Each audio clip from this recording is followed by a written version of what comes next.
మన అందరం దేవుడిగా భావించే అన్న నందమూరి తారక రామారావు గారి కుమార్తె మరి మానేసి ముఖ్యమంత్రి చంద్రబాబు నాయుడు గారి సతీమణి మన యువగళం అధినేత నారా లోకేష్ బాబు గారి తల్లి, మానవతామూర్తి, సేవకు మారు పేరు.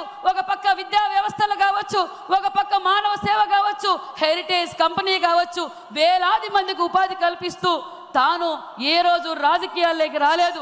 అలాంటి వ్యక్తిని అసెంబ్లీ సాక్షిగా ఎంత అసభ్యకరంగా మాట్లాడారో మనం అందరం చూసాం.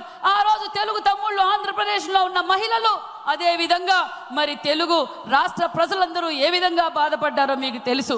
మరి గత 5 ఏళ్లలో మహిళల పైన ఏ విధంగా దాడులు చేశారో తెలుసు. మన అనితమ్మ కావచ్చు, సంధ్యారాణి మీద కావచ్చు, నా మీద కావచ్చు, ఎంతో మంది మహిళల పైన అసభ్యకరంగా కేసులు పెట్టి భయపెట్టి బెదిరించారు.